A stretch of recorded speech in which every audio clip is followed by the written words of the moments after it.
contact! Unbelievable! Oh, what the were you idiots? Oscar Piastri was leading the Hungarian Grand Prix. Comfortable, in control, the Hungaroring, the circuit where track position is everything, playing perfectly into his hands.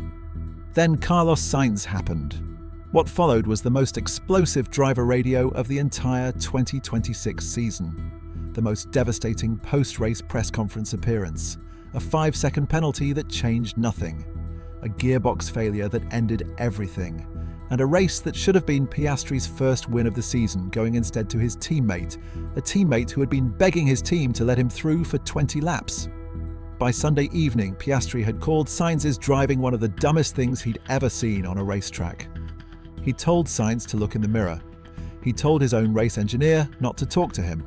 He'd called out McLaren's strategy with a sarcasm so sharp it cut through the radio static. And then his gearbox gave up. 14 laps from the end, parked by the side of the road, watching Lando Norris cruise to victory. Yeah, I mean, for me, that's no excuse at all. I can imagine, yeah. That's got to be one of the dumbest things I've ever seen on a racetrack. Let's talk about what happened, what Piastri said, what Sainz's excuse actually was, and why the steward's own evidence makes that excuse very difficult to accept. Start at the beginning, because Piastri's Hungarian Grand Prix actually started brilliantly.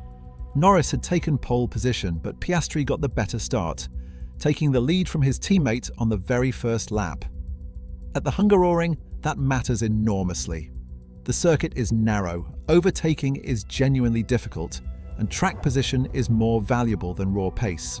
The slower car leading can dictate the pace and control the race far more effectively than almost anywhere else on the calendar. Norris knew it. He told his team repeatedly that he was quicker. He asked to be let through. McLaren held firm, refusing to use team orders to hand the defending champion the lead in what was effectively the first real test of the post-Papaya rules era. Piastri led. Norris fumed. The race developed exactly as Piastri needed it to. Then came lap 38, and Carlos Sainz. Piastri had pitted on lap 33 and returned to track in traffic, the inevitable consequence of stopping at such a busy circuit. 5 laps later, he closed onto the back of the Williams, driven by Sainz, who was in the middle of his own battle with Fernando Alonso for 17th place. Blue flags were being shown. Sainz was supposed to move aside for the race leader. He didn't. Sainz ran wide exiting turn 2. Piastri took the racing line, the line that belonged to him as the lead car on track. Sainz attempted to return to the racing line. They made contact. Piastri was shoved off the track. It cost him a small but decisive amount of time. Norris pitted at the end of that same lap and emerged fractionally ahead in the net lead of the race, and Piastri's radio erupted. "Is he effing stupid or what? Get out of the effing way, you idiot!" Oh my God. His race engineer Tom Stallard tried to redirect his focus. "Oscar, that's Sainz that cost us that. Target is to get to the end on this tyre." Piastri wasn't interested in targets. "Mate, just don't effing talk to me now." Nice of you guys to factor that one in, by the way. Thanks. That last line, "nice of you guys to factor that one in," was the sharpest part of the entire radio exchange. A direct accusation delivered through gritted teeth that McLaren had used the chaos caused by Sainz to pit Norris and hand him the lead. That the team had seen an opportunity and taken it at Piastri's expense. He would later walk it back. Slightly. In the moment, I was hoping maybe they would not pit Lando because of that incident, to at least give me the chance to stay in the lead. But I think that's not very reasonable. I was more just very upset in the moment about what had happened. Not very reasonable. McLaren boss Andrea Stella confirmed there were no hard feelings. Immediately after the race, Oscar clarified that his comment was a comment in anger. There's absolutely no problem. No problem between Piastri and McLaren. The problem was entirely with Sainz, because when Sainz offered his explanation after the race, Piastri didn't just reject it. He dismantled it. Sainz's defense had 3 components. First, he claimed he had no blue light warning on his steering wheel. Second, he said he was so consumed in his battle with Alonso for 17th place that he wasn't aware Piastri was approaching. Third, and most controversially, Bosehi suggested Piastri was in his blind spot and it was impossible for him to avoid contact while appearing to place some responsibility on the Australian. To be honest, I'm really sorry for Oscar, Sainz said.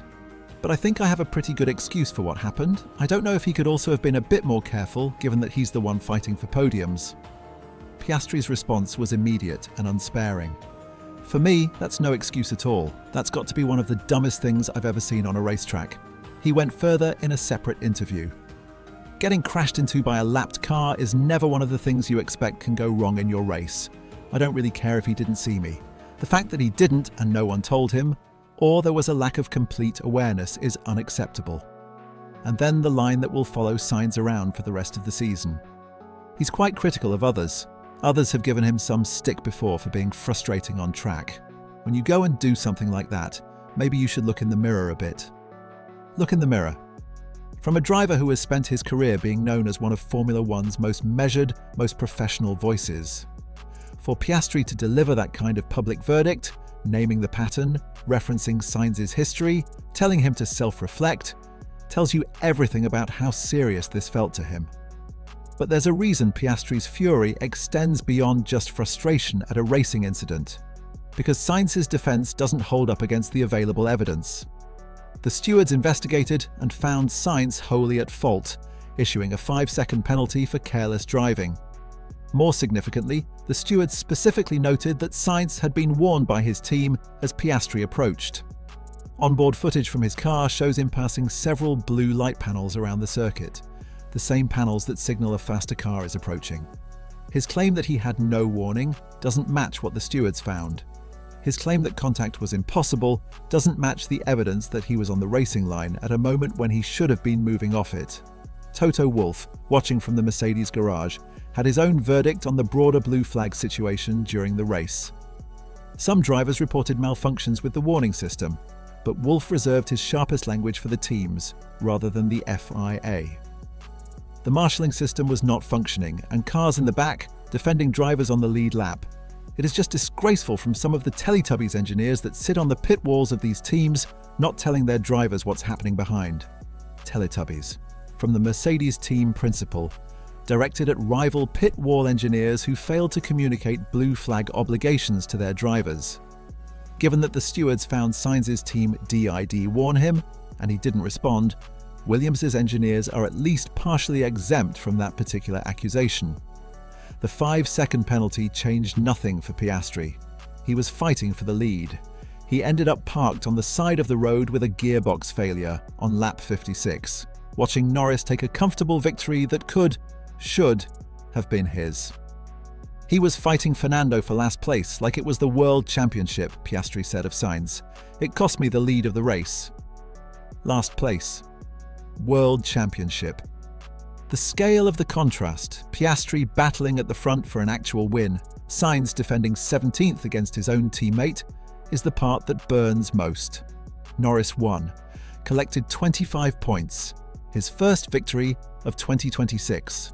Piastri scored 0, from a race he led for over 30 laps.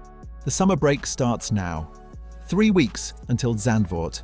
3 weeks for Piastri to sit with what happened in Hungary, a race that was his to lose, lost in the most unexpected way possible, at the hands of a lapped car fighting for positions that had nothing to do with the championship. He was uncensored on the radio. He was uncensored in the press conference, and based on look in the mirror, he's not finished saying what he thinks.